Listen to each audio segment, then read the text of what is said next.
This Quoircast podcast is brought to you by Better Living Through Literature, How Books Change Lives and Sometimes History.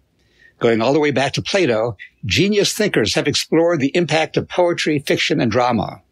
Better Living surveys the great debates, from the early philosophers to Jane Austen and Percy Shelley, to contemporary battles over multiculturalism and book bans. In the process, it shares compelling accounts of lives transformed by literature. Better Living is available now on Amazon. Western Christianity has spent the last 2,000 years telling everyone they're separated from God. This is Not Church with John and Nat Turney. All right, everybody. Welcome back to the podcast. My name is Nat Turney, and I'm joined, as always, by my two lovely co-hosts. We have my brother, John. Say hi, John. Hi, John. And we also have the effervescent Bethany. Effervescent. I'll take that word.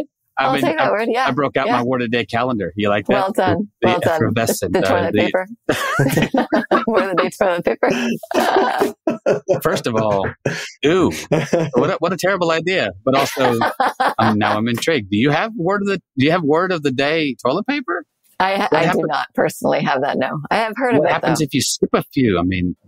That seems it gives weird. us something to read on the toilet. My whole row would just be shit. It would just be really like, that's terrible. All right. Anyway, say hi to everybody, Bethany. Hi, everybody. All right. Glad to be here. We're glad you're here too. I can't tell you how much I've enjoyed having you around. Oh, thank you. It's been a nice change of pace from just John and I blathering on. You actually ask insightful questions. David, you're in for a treat. Bethany will be here with she'll bring the thunder with the you should. They should be whatever they are, raise them higher. Drop them lower. We were just commenting. She has just looks like she's just come from a workout. Now I feel really lazy because I have just come from sitting at a desk for 7 hours. And now I'm sitting again. So this is kind of how we roll. But this is the podcast, everybody. If this is your first time, stick it out for a minute. It gets better.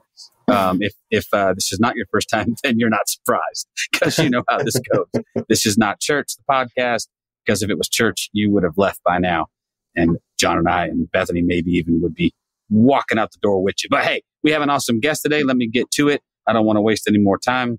Let me see what I have here for our guest, David Morris, PhD, is a lifelong student of psychology and religion and has served as an executive for major religious publishers working with best-selling authors and books. He is the publisher of Lake Drive Books and a literary agent at Hyponymous Consulting, two innovative ventures working to specialize in authors and books that help people heal, grow, and discover. He lives with his wife in Grand Rapids, Michigan, and has 2 daughters. Welcome to the podcast, David. How are you, sir? I'm good. Thanks for having me. It's fun to be here. Well, we're glad that you did. And this is awesome. We have writers a lot of times, so we don't often get to talk to people who work on the publishing side. So I'd be very interested to hear, first of all, if you could maybe fill in some of the gaps in your bio. That was a very brief, obviously, thing, but maybe give us some background on what led you to this current path that you're on. Yeah, sure. I'll give you a short version. You can tell me if you want more, but yeah, I started out wanting to study psychology and religion. I wanted to be a psychotherapist, but, I really wanted to get to the academic side of it and really get underneath it. Wound up basically with a degree that wasn't going to get me a job in academia. I didn't want to be a pastor and talk about psychology, and I didn't want to be just a psychologist and maybe work in spirituality. I really wanted to approach it theoretically from an integrated point of view. So it was a lot of social science of religion. It's kind of how I'm wired when I talk about religion. I'm less of like a confessional spiritual type person, and more of a social scientist of religion, even though I grew up religious and evangelical in particular. So I wound up in book publishing. It's often called the accidental profession. And there are people who kind of plan on hoping to do it, people who have English degrees, which I do not have. But I've learned a fair amount about English and style and grammar along the way, as well as good book structure. So I've been in publishing almost 30 years. And it's often been in religious publishing with some major religious brands. I started out at Guidepost Magazine, which is like light, inspiration light, religious light that your grandmother probably had a copy of, or your dentist's office had a copy of. if it was in a religious area. Inspirational, true first-person stories. But it was a magazine that had a big mailing list, millions of names. And when a magazine has a big mailing list, it can use that mailing list to market products to them. And that's what I did. I worked for a book division. And so we would find books from other publishers as well as create some ourselves. There was a lot of devotionals and story collections like Chicken Soup books and some fiction too. It was a big revenue generator for that magazine-based company. And I did that working in Midtown Manhattan for 17 years, working in Manhattan and living out in New Jersey, commuting in on the train every day with one of those really long New York City commutes of like over an hour and a half one way. Yeah. So I eventually was asked to be the publisher at Zondervan in 2013, which is probably one of the best, if not the best known book publishing brand. As far as book publishing brands go, they're not usually something that people know about per se, but it's well known. And that brought me from being in what was basically a direct mail, direct marketing kind of job to working as a more traditional publisher, where you're really focused on, getting books out there to bookstores, working with, in the case of Zondervan, some pretty well-known authors in the evangelical world in particular, big advances, the literary agents and so on, all that game. And it taught me a lot. I mean, Zondervan's actually owned by HarperCollins since the 80s. So I was a HarperCollins employee. And I just kind of, saw the whole picture of the publishing industry. And throughout really just all my time in publishing, even at Guideposts, and that job allowed me to kind of view all of the publishing industry, all the different publishers. I was more aware at that time of the different houses because they would all shop their books to us than when I was at Zondervan, where I was just like in one place. But I just watched all the changes that went on in the industry. Eventually, to put a period on it, Harper bought the other really big evangelical publishing imprint in Nashville known as Thomas Nelson, and merged the two companies, Zondervan and Thomas Nelson, together. They put the Nashville executive team in charge, and that just kind of made a way for, I don't think this is an exaggeration at all, for everything to slouch toward Nashville, which has kind of been happening in the conservative evangelical world anyway. So my position was eventually moved to Nashville. And so here I am. I now am out on my own doing publishing in an innovative way. By doing both literary agenting as well as publishing, I'm able to focus much more narrowly on the ex-evangelical, post-evangelical audience, both in terms of authors and readers, which is great because it's the two things have played off of each other. I have some authors where it makes more sense to be their agent, other authors where it makes more sense to be their publisher. And my network is wider because of it. My learning from one area to the next is playing off of each other quite nicely. My CPU, my brain is always running a little hot. So by Friday afternoon, I'm pretty wiped out. But it's been some of the most meaningful work I've ever done. I've been closer to authors than ever before. I'm able to kind of put aside some of the old school cliche thinking about publishing, a business which has changed quite dramatically in the last 20 years, and do things with less overhead, with less of a denominational or ecclesiastical structure, real or imagined, watching what I'm doing. So it's been very creative, and it's slowly finding its legs. I have a question then about that. It's sort of like you just mentioned, that ecclesiastical structure, whether real or imagined. To me, it always seemed very real. Like people who published or wrote books specifically for, say, a mainline Christian publisher like Zondervan could be at times heavily scrutinized for the content of the material. Did you find that to be the case? Because it seemed like there were some who suffered backlash. Just that would be my experience if they stepped too far outside into some of the fringes. Yes. It's interesting. I think it's always more porous than you might realize. There's things that slip through sometimes because as a publisher, you tend to be more agnostic about who you bring on. And I mean that in a more figurative sense, obviously, in the context of this podcast. But yeah, there were times when, when an evangelical publisher will get into hot water. Let's see, there was the TNIV, which was a translation of the Bible, and it had, I'm not going to remember the story. I wasn't there at the time, but it was more gender inclusive, perhaps, language. Yeah, I remember that. They got into trouble with. There was Rob Bell, who had his moment. And that's, I think that was right around the time when he shifted to another publisher, Harper One.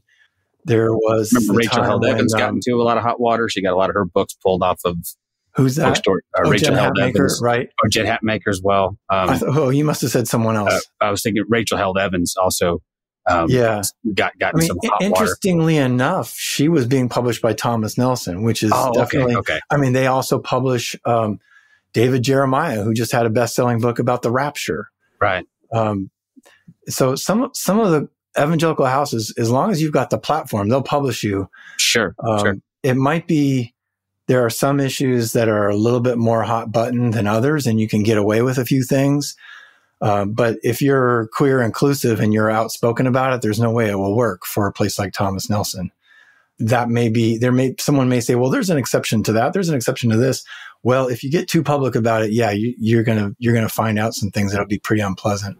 Yeah. It seems like some people have found ways to maybe walk a fine line and to sort of maybe push, but not push too hard. And like you said, I think if they sell enough books, I mean, Rob Bell might have been the exception because he was selling a hell of a lot of books, but he might have just gone a little bit too far, and like you said, he was transitioning out. I think he was transitioning out of mainline evangelical publishing anyway, but he'd been pushing the edge for quite a while, I feel, either in his books and his video production.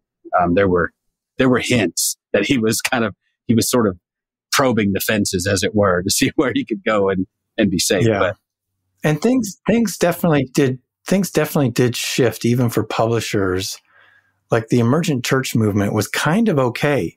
Yeah. With a publisher like Zondervan back in the, when that would have been early 2000s. Right. So guys like Brian McLaren, right? Like he was at that point, they weren't really talking too much about queer theory or inclusivity. Correct.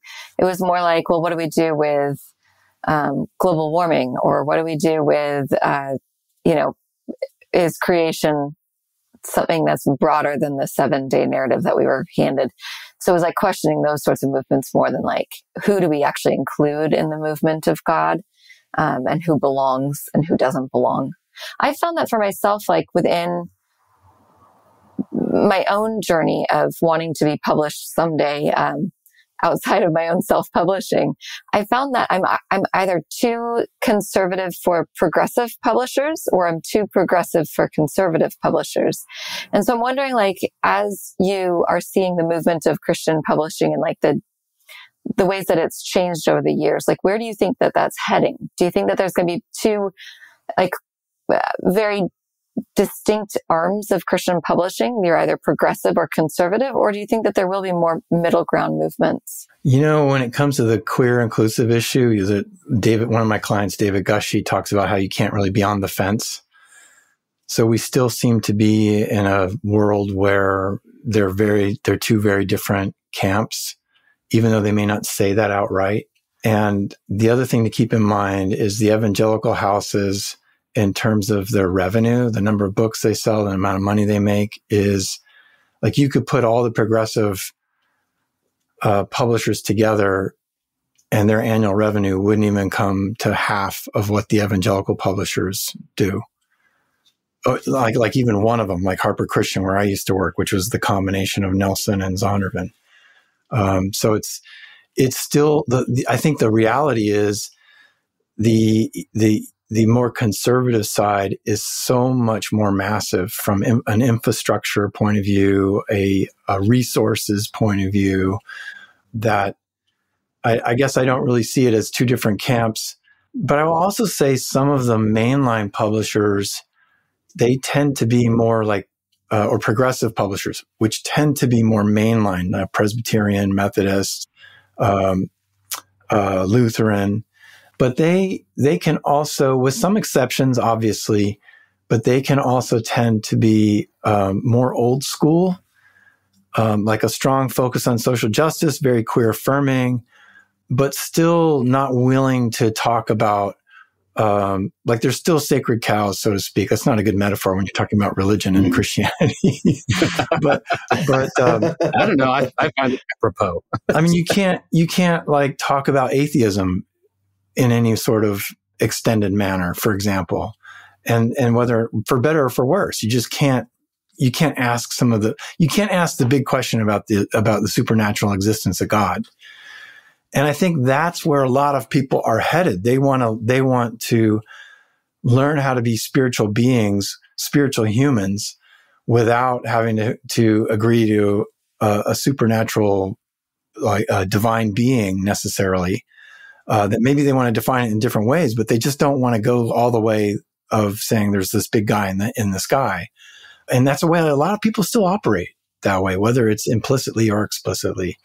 So I think, but I think that's where a lot of us are going in the evangelical space. We're trying to see our lives as whole and spiritual to begin with, without needing a sense of being saved from who we are. No, we're okay who we are.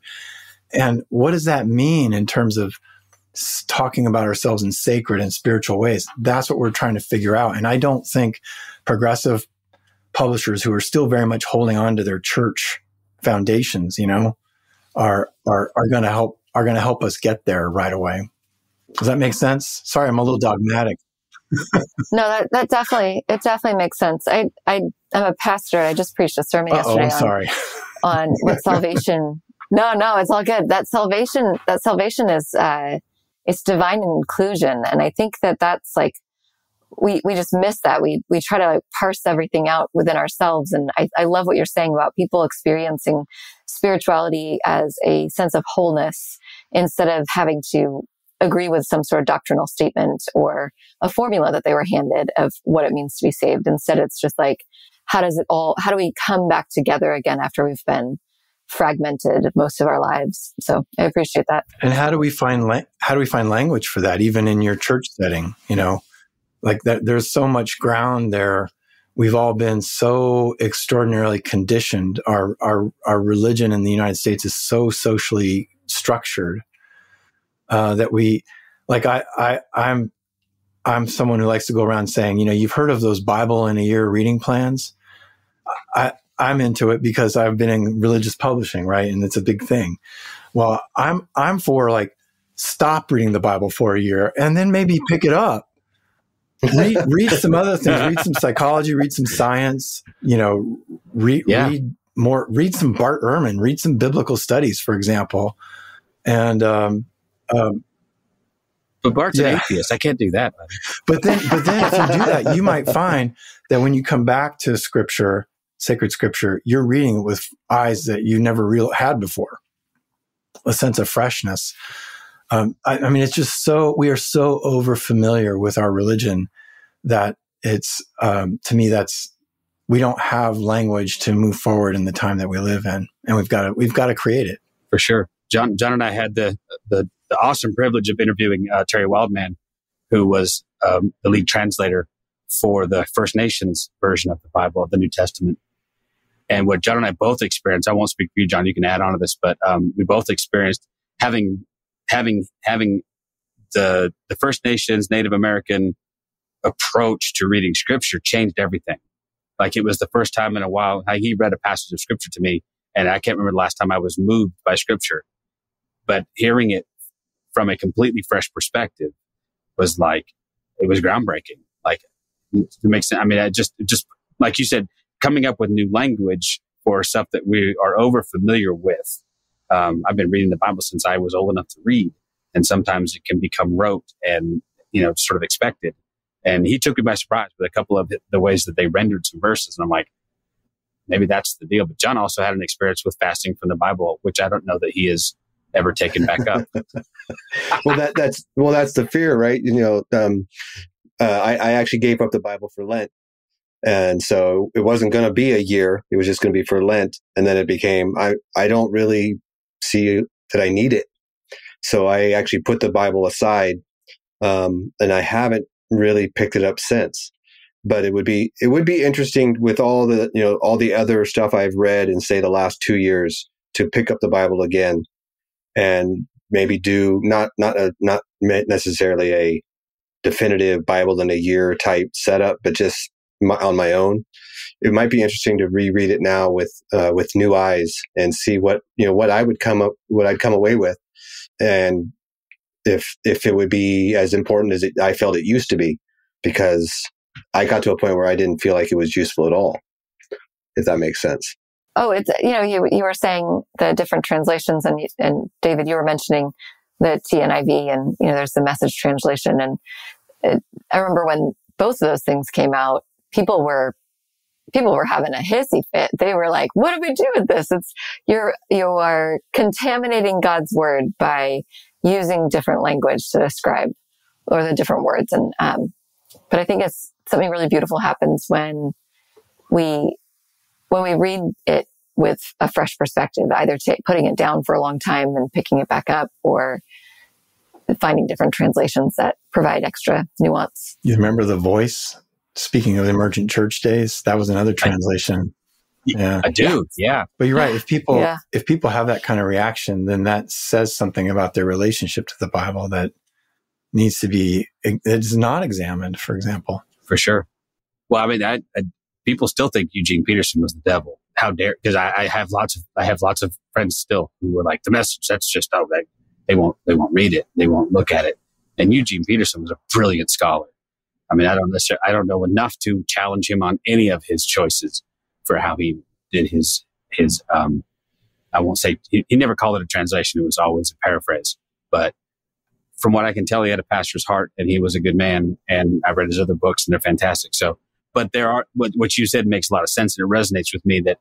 And it should, I would think, be reminiscent of the time of the Reformation, when how dare we take the Bible out of the Latin and put it into vulgar language, and people freaked out then too. So, I mean, it doesn't seem like this is anything new for us, because we've turned the Bible into such an idol in so many respects that it in whatever form we're comfortable with it, that seems to be sacrosanct.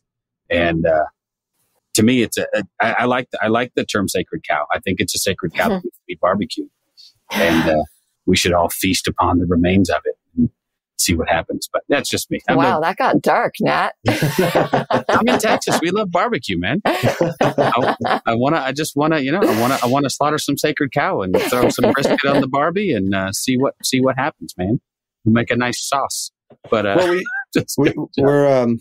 we're talking about, we keep talking about these two like major publishing companies, or not even companies, but the sides, right? The more conservative side and the more progressive side. But I feel like what Lake Drive is doing, and some other are doing, is finding some middle ground, where with a little bit more openness to, I know this word is overused, but finding a home for the people who are deconstructing, finding a home for people who are have more questions than answers, and are comfortable being in a place where they have more questions than answers. And I feel like publishing companies like yours have authors who are willing to push the envelope. And so do you feel like that is giving you some freedom to reach, to have different authors on, or have different authors that you connect with? Yeah. I would say that one of the nice things about what I'm doing now is that it's scaled down. The stakes aren't as high with regard to money. Granted, I wish I was making a little more, but we all, yeah. But I don't have a giant CEO salary to have to create, to have to pay toward. I don't have investors that I've got to reward. I mean, I was at a program that annually was making, I shouldn't say specifics, but it was millions of dollars in profit. While I could see some of my own employees struggling to find a decent house to live in, to take care of their kids' needs, and wondering what's going on here. So I'm not sure. I'm kind of roundabout answering your question, John, but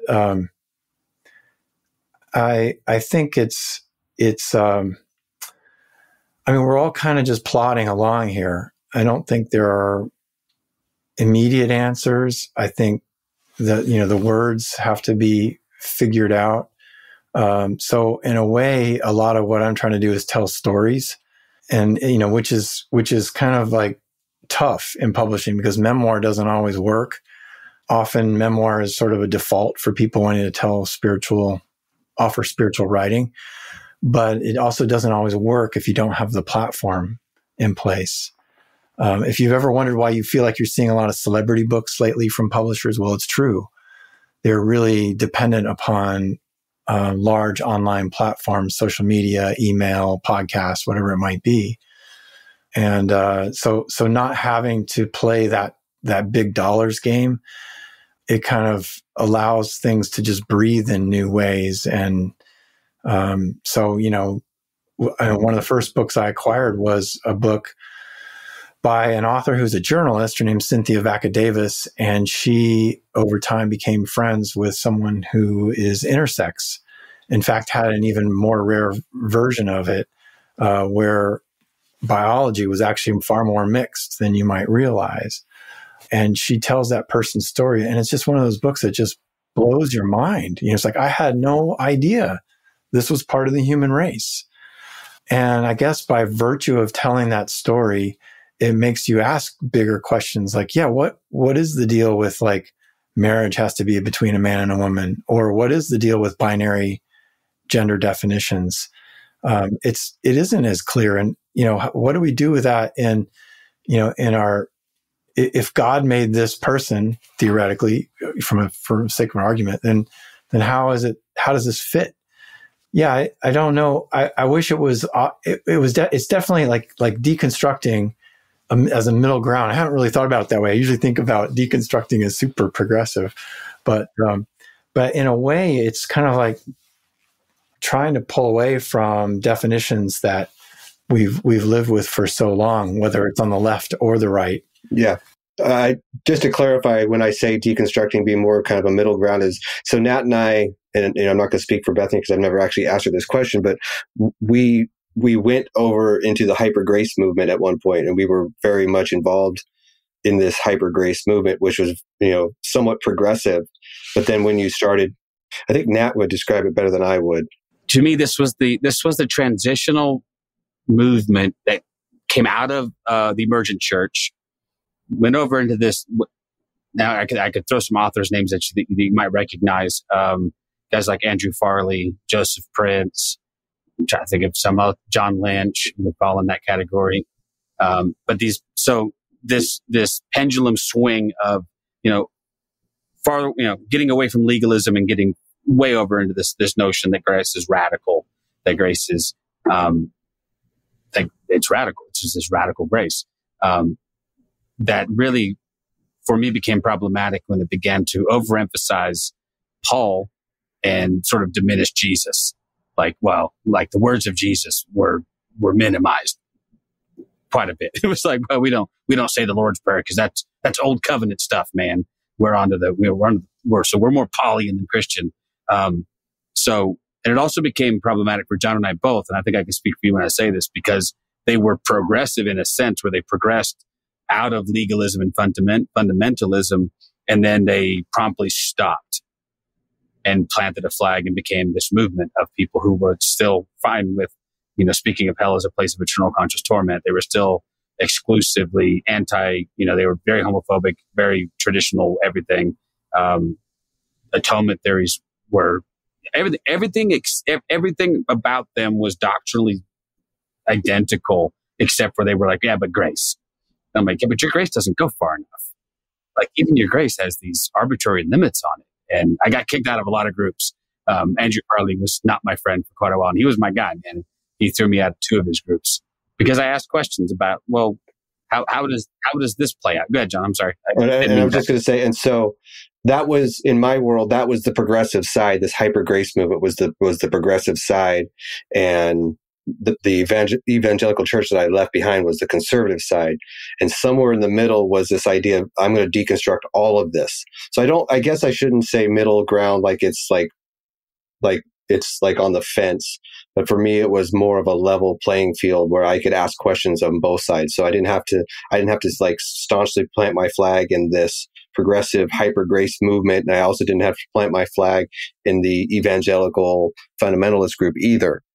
And so what I've found for me is, specifically when it comes to like publishing companies, is I have found myself leaning more towards these boutique publishers who are willing to publish authors who are asking hard questions. And I feel like both sides have a certain formula that they know, they have certain types of books that are going to make them money.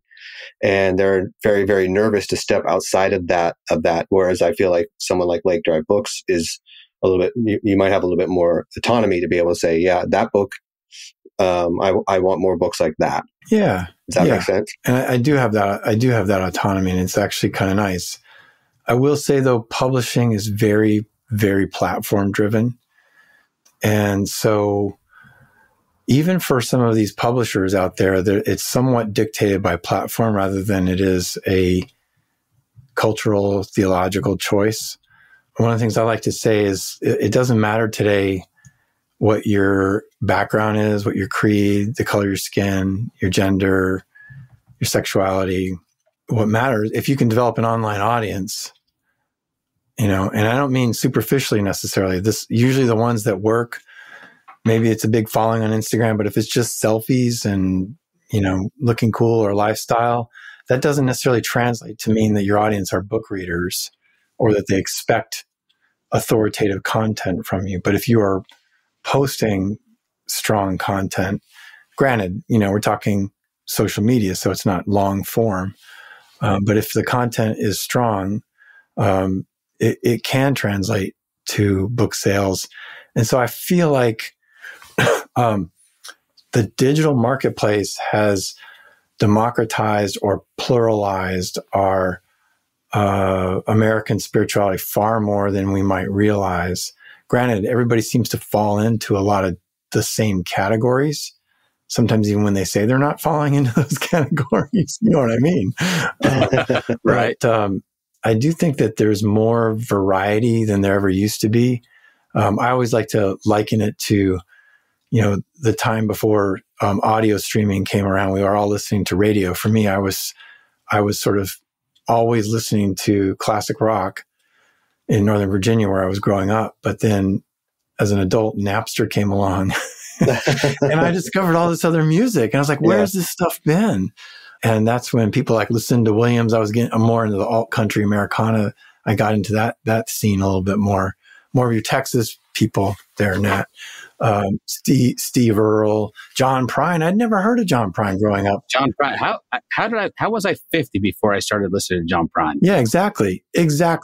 But I think a lot of that is the digital marketplace has segmented and it's made it easier to specialize and to find out who you are instead of working on like a mass culture level all the time. So I think that's in a way exploded the religious landscape more so than ever before. And that's why we have so much upheaval right now too, because it's been such fast change. Yeah. Well, I do find that the digital side of authorship has introduced me to a whole new level of authors I probably would have never read. Because like music, right? You're talking about streaming music. So you stream an artist, and now, like in this day and age, it'll give you 5 to 10 to 20 artists that you also might like, right? And I feel like in the digital authorship, you get this something similar. You've read so and so, you might like this person. So I see that as a plus. I know a lot of people look down on digital publishing as like the end of books. In a way, but for me, it has opened up a whole new world of authors that I don't know if I would have ever read. They're the same people, though, who would decry artists who self-publish, make their own music and, break through the mold. I mean, it doesn't delete anything. I hadn't thought about that, David, before you said that, but yeah, it has democratized or pluralized so much of this.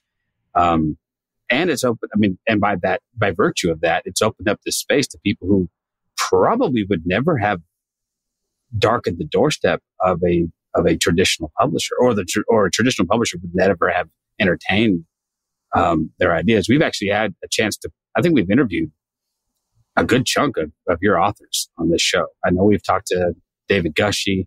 I know we've talked to Cynthia Baca Davis. Because she was the one who wrote Intersection, right? I'm 99% sure, right? Didn't we have her on, John? Scott Okamoto, who is like my brother from another mother. Love that guy. So as I'm going down I'm like, oh yeah, that one and that one. When we've had, we're fans of not just your publishing house, but we've become fans of the writers you represent. And it's such an interesting spectrum of people too. They're not all writing about the same thing. I mean, they're not all approaching it from the same vantage point even. And I think that's remarkable. And I think that's something that you have that maybe have the flexibility to do that more traditional publishers maybe don't have. If that all, it seems to be a common phrase we're saying that, if that makes sense. I think it makes sense. John and I are both published by a very boutique publisher. So we get nobody would have ever. The challenge that we're presented with is that, our audiences are now more vertical. They're more segmented. And so we have to learn how to make this, to create this content in a way where it can help pay the mortgage, because we're spending time on this content and making it and marketing it. But with smaller audiences, more specialized audiences. Again, mass culture isn't what it used to be. The way a book deal worked in the past was the publishers actually had the platform because they had access to bookstores. So it was actually a marketing. Bookstores weren't just a distribution channel. They were also a marketing mechanism for publishers. But when we lost most of the bookstores, especially when it comes to market share, to online retail, particularly Amazon, the publishers became reliant on author platforms to sell books. And by the way, they haven't really paid them much better royalties since they started relying on the author platforms instead of their own platforms through bookstores. But it's also meant that, there aren't as many like large platform media. Like if you got yourself on a particular radio show 20 years ago in the religious marketplace, you could actually see a lot of books sell right away. But now who listens to radio? And there's all these podcasts. I mean, even as podcasters, you probably have noticed, it's like you could be a very successful podcast, but another very successful podcast on almost the same topic may have never even heard of right. you. Right. Oh yeah. It's a very crowded space. Yeah. We're moderately successful and our market share is next to nothing. But it's such a crowded constellation when there's how many million, John? How many million podcasts are there? Oh, geez. I'm not even sure anymore. I know by our statistics, we're like in the top 5 or 10% of podcasts. That doesn't mean much when there's 2.5 million. It just means, exactly. So the market share is very small. And as a publisher at Lake Drive Books, I keep a media list and I keep a podcast list where you guys, where your podcast sits.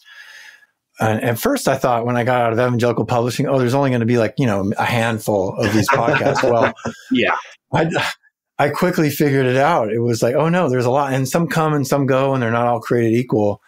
But, my podcast list is mostly with the ex-evangelical, post-evangelical audience, and it's et cetera. There's more there. It's varied, but I mean, that list is close to 100, which is a lot of podcasts to try to get an author on for, in an ex-evangelical, post-evangelical kind of mindset. But when this popped in my mind when you talked about the, like so many of the bookstores closing, chains of bookstores are closing. Do you think that, that was emphasized or maybe even just maybe it was heightened in the Christian world because there weren't that many? I mean, it's not like there were 50 chains of Christian bookstores. And I don't know if there's any that, I mean, Lifeway's pretty much gone. So there were only 2 or 3 big chains, I think. I can tell you that in my town of 120,000 people, there are none. There might be one little mom and pop. In fact, bookstores in general, we have none. That's Christian remarkable. bookstores in the South, you would think. Yeah, you'd think, right? I think Mardel still exists. Yes. And I don't know if they're even national. I know they're certainly regional. They're all over Texas. They're only like, I don't know. I haven't seen a later. As of a few years ago, they were about 50. And I don't know that Lifeway's gone. Or is it gone for sure? I know it's online probably. Yeah. So, I mean, it's just very strange. We used to buy books through like CBD, which is like Christian book distributor, right? Something like that, which now means something completely different. Talk about CBD, you're not talking about books. But it seems like that space has gotten so much smaller. Part of me rejoices because part of me saw a lot of those as being self-proclaimed gatekeepers. And so their space was filled with the usual suspects. And Max Lucado's book is going to be there. You know, don't publish a book with the mention of wine in it to Lifeway. Right. They're gonna very strictly curate what they sell. And they had a outspoken voice when it came to things like that. Yeah.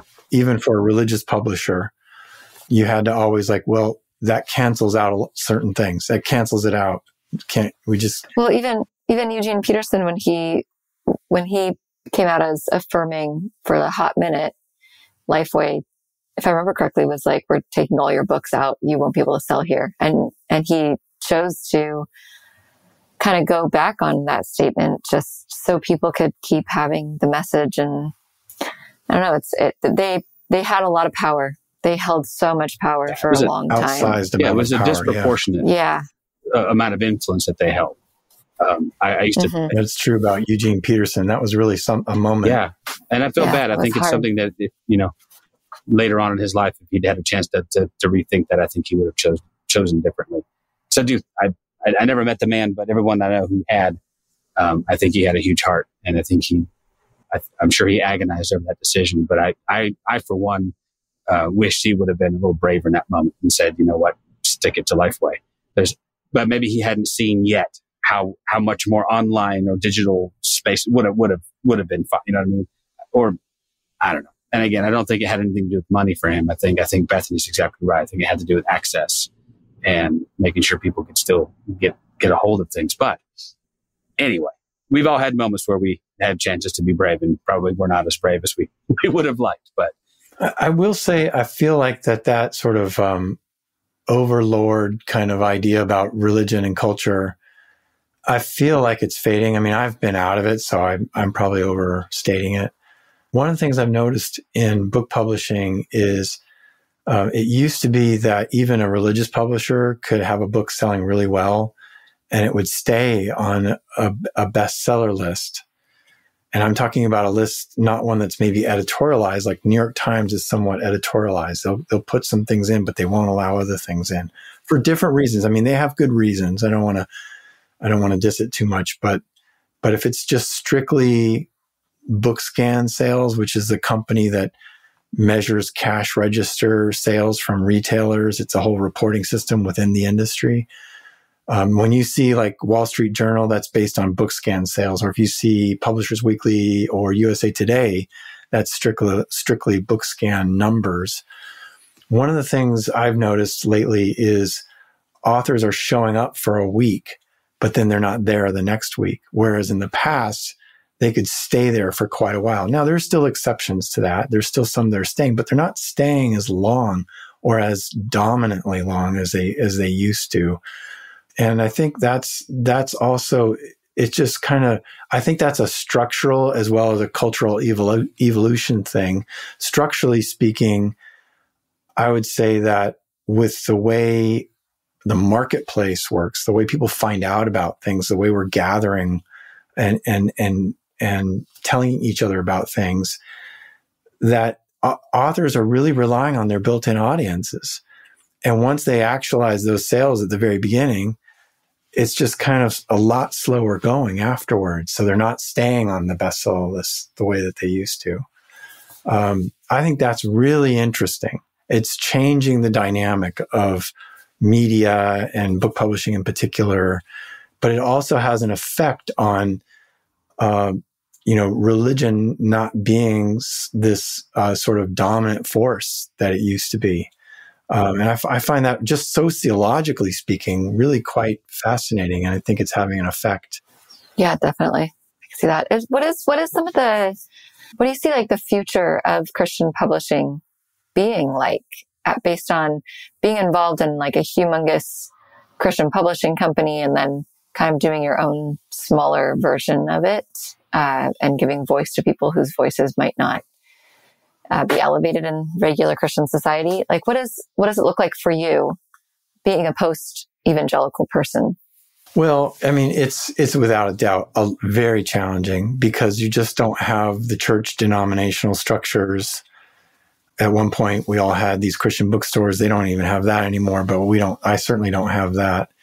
It's sometimes polarizing topics, controversial topics, tougher topics that people usually like to spend $25 on a book in 2 weeks reading it about something that has promises, something good for them, not some like tough medicine. We talk about it in publishing, like there's books that you ought to read and books that you want to read.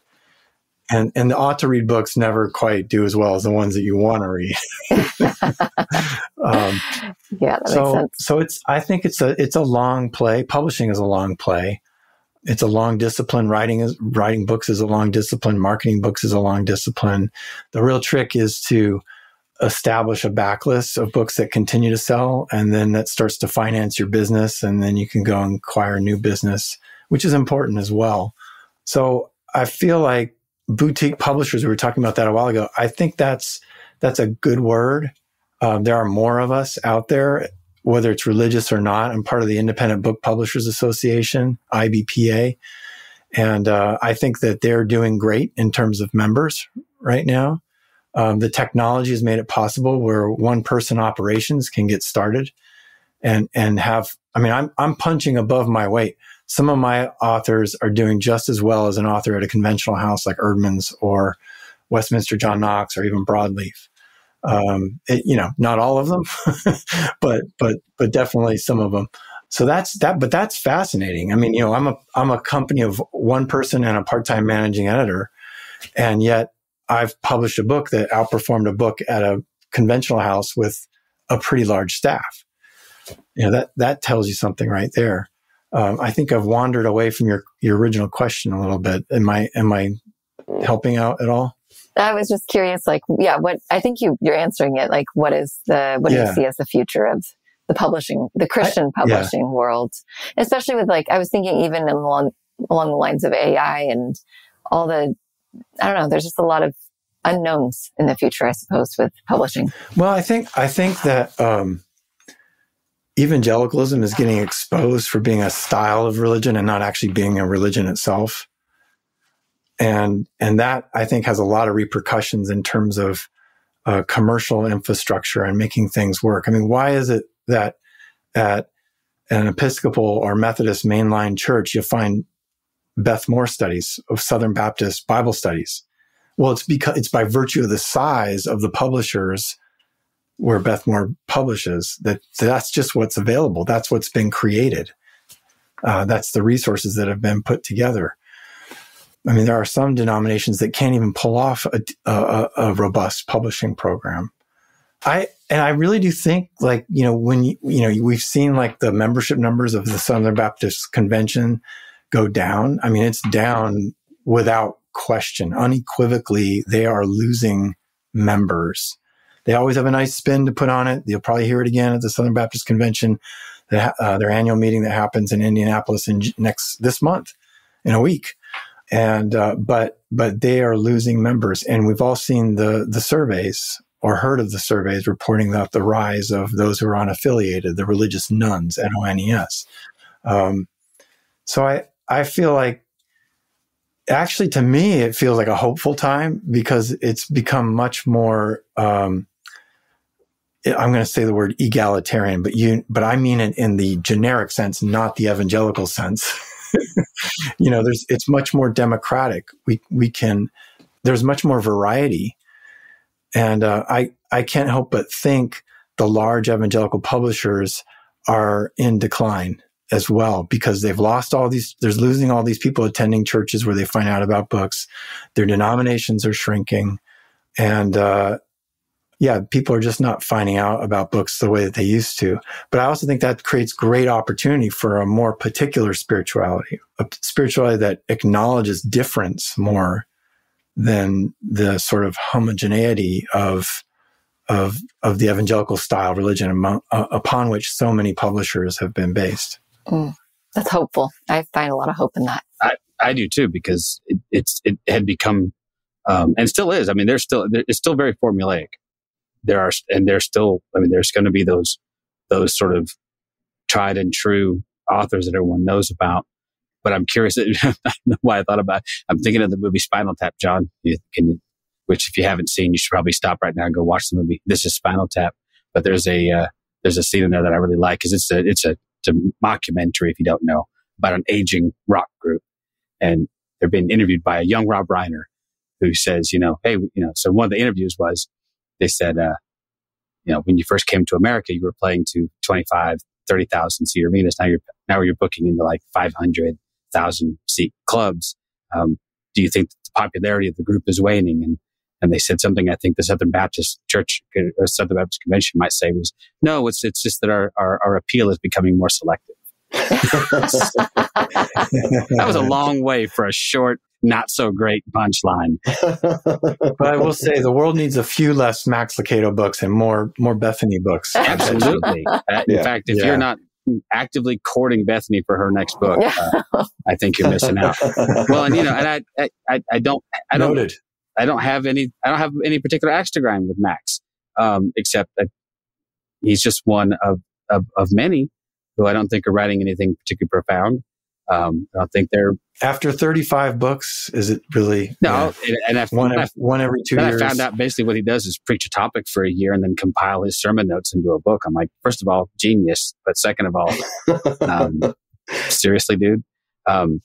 But I would much rather be challenged, and I have been, by so many of the books that John and I have had a chance to read, and Bethany will have a chance to read going forward. But some of the books that are coming out of some of these smaller publishing houses are groundbreaking, and they're brave, and I don't always agree, but they are thought-provoking, and I really feel like they are necessary to push the conversation forward, even and especially into uncomfortable places, especially when you start talking about things like queer inclusion, and you start talking about, how far does this message go? Who all actually does it include? I would love to look up in 5-10 years and see the landscape having shifted once again to where those things aren't as controversial to say out loud anymore. And I don't know, maybe that's naive of me to think we'll get there, but I feel like if we do get there, it will be because of the work that people like you are doing in these spaces. And I think that's to be applauded, man. And you folks as well. Yeah. Well, much more so you. We just platform awesome people. All we do is show up and pretend to know stuff. But no, we're kind of in this together, though. You guys need publishers, and publishers need podcasters. All right. Well, then we're happy to be here. No, and really, when John and I first started this, going on 3 years ago now, I guess, right, John? Are we pushing a little over 3 years? Seriously? Yeah. Oh shit. Okay. Yeah. But that wasn't really our intention. I mean, we just thought we'd have fun, and as luck would have it, and as things sort of shifted, John has done a really good job, in particular, but of cultivating some relationships with people like you and other publishers. I would have never guessed 2 years ago that we would be talking to some of the people that we're talking to, and having these enlightening and honestly, like, mind and heart expanding conversations that I think are super, super important. So for that, man, I think it was unexpected to me. I don't know, John, are you sort of taken by surprise sometimes too? Oh, absolutely. Like we just, when we started the podcast, it was specifically to talk to people about deconstruction.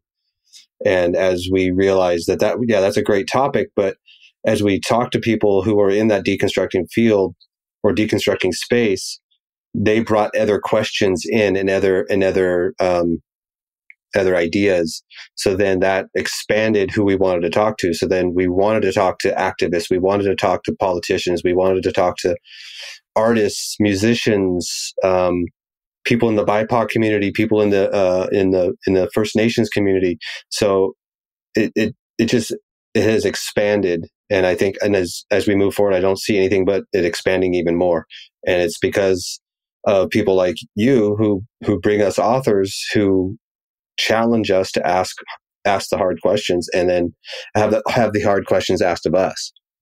And so I just want to reiterate what Nat was saying, is that we really appreciate what you're doing, and sending authors our way has been amazing. It's been a joy. Thank you. And do you interview those who aren't necessarily authors as well? I imagine you must have. Absolutely. Yeah. Oh yeah. As a matter of fact, I would say the lion's share are, just because those are the relationships that we have currently. So we have, folks at HarperOne, folks and other who literally they just send us books. I get a book or two a week at least, which is great because my stack is growing and my reading abilities are not great. But we have reached out and specifically targeted. That's a bad choice of word, but we have politicians. John mentioned some other sort of activist types and musicians and artists. We had and some of them have dabbled in writing as well, but maybe that might not be their primary. They're different focus. Mediums often. Yeah, they really are. We're good buddies with I don't know if you know who David Hayward is, the Naked Pastor. Yeah, he's awesome. He's a cartoonist, but he also writes, and he's brilliant. He's an artist. Actually dabbles in multiple mediums. He's very, very talented. So yeah, we're open to any conversation, anytime, anywhere. Let's have it. I'm down for it. But the opportunity just to, as John and I both said, just to enlarge the conversation is important.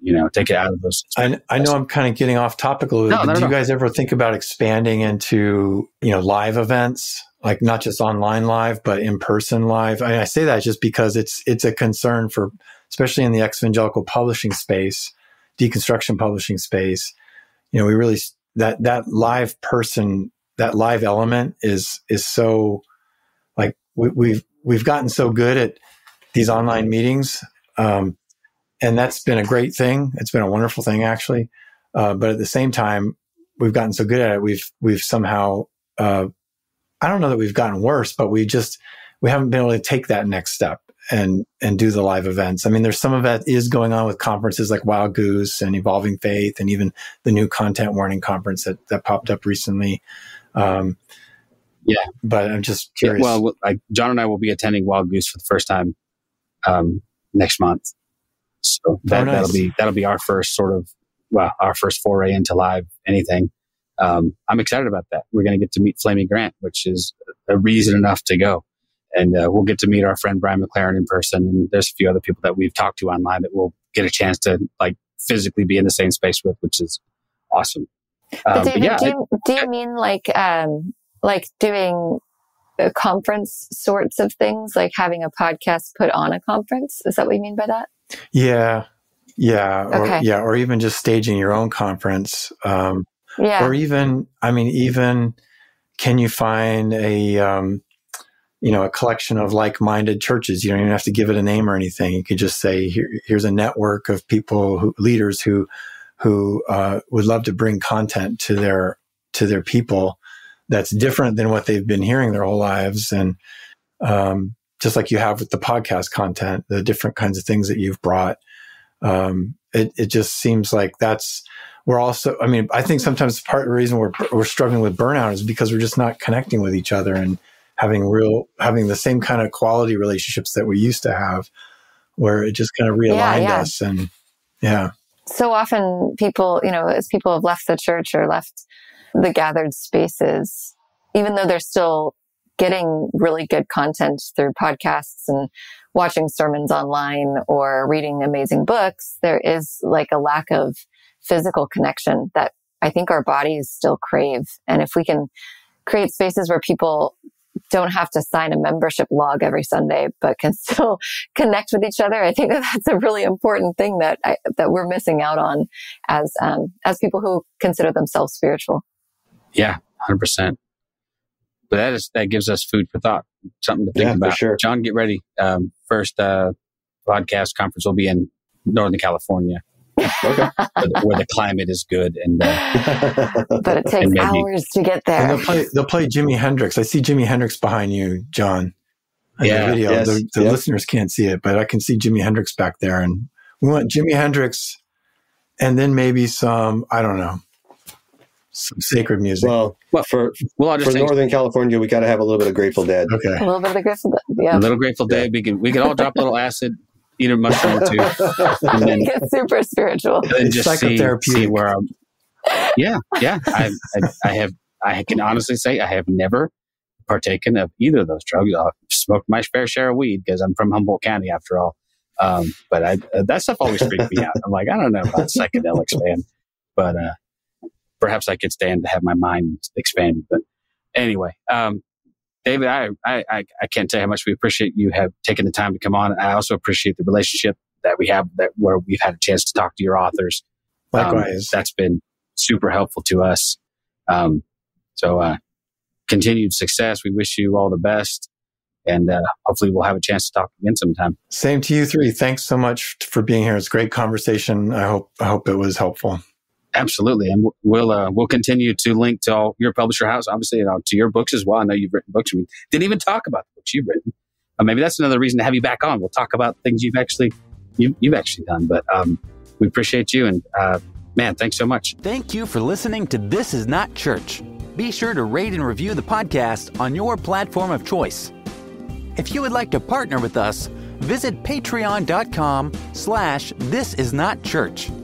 where you will receive exclusive content such as early access to episodes, videos of upcoming episodes, and live Q&A sessions. Be sure to check out our Facebook group or follow us on Twitter and Instagram.